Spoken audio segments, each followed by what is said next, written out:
ವೆನೆಜುವೆಲಾ ವಿರುದ್ಧ ಯುದ್ಧಕ್ಕೆ ಸಿದ್ಧವಾಗ್ತಿರುವಂತಹ ಅಮೆರಿಕ, ಎಷ್ಟೋ ಯುದ್ಧಗಳನ್ನ ನಿಲ್ಲಿಸಿದ್ದೇನೆ ಅಂತ ಬೀಗ್ತಿದ್ದಂತಹ ಡೊನಾಲ್ಡ್ ಟ್ರಂಪ್ ಇದೀಗ ವೆನೆಜುವೆಲಾ ವಿರುದ್ಧ ಯುದ್ಧಕ್ಕೆ ಸಕಲ ಸಿದ್ಧತೆಯನ್ನ ಮಾಡಿಕೊಳ್ತಾ ಇದ್ದಾರೆ.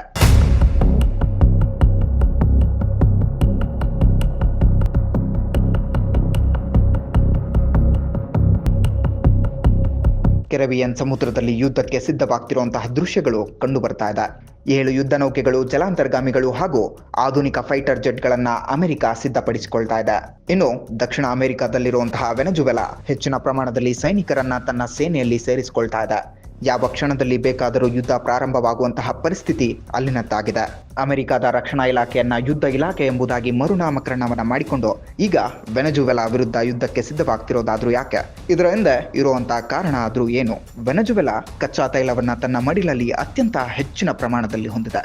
ಅದನ್ನ ಅಮೆರಿಕ ತನ್ನ ವಶದಲ್ಲಿ ಇಟ್ಕೊಳ್ಬೇಕು ಅನ್ನುವಂತಹ ಉದ್ದೇಶವನ್ನ ಇಟ್ಕೊಂಡು ಹಲವು ವರ್ಷಗಳಿಂದ ಈ ದೇಶವನ್ನ ಟಾರ್ಗೆಟ್ ಮಾಡಿದೆ.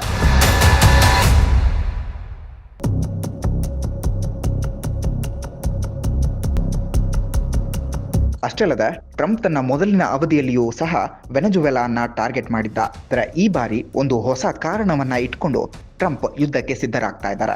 ಏನಪ್ಪ ಆ ಕಾರಣ ಅಂತ ನೋಡೋದಾದ್ರೆ, ವೆನೆಜುವೆಲಾ ಇಂದ ಭಾರಿ ಪ್ರಮಾಣದಲ್ಲಿ ಡ್ರಗ್ಸ್ ಅಮೆರಿಕಾಗೆ ಬರ್ತಾ ಇದೆ. ಹೀಗಾಗಿ ಅಮೆರಿಕಾದಲ್ಲಿ ಅಪರಾಧಗಳ ಸಂಖ್ಯೆ ಹೆಚ್ಚಾಗ್ತಾ ಇದೆ. ಹಾಗಾಗಿ ಡ್ರಗ್ಸ್ ಮುಕ್ತ ಪ್ರಪಂಚ ಮಾಡಬೇಕು ಅನ್ನೋ ಹೆಸರಲ್ಲಿ ಟ್ರಂಪ್ ಯುದ್ಧಕ್ಕೆ ಸಿದ್ಧವಾಗ್ತಾ ಇದ್ದಾರೆ.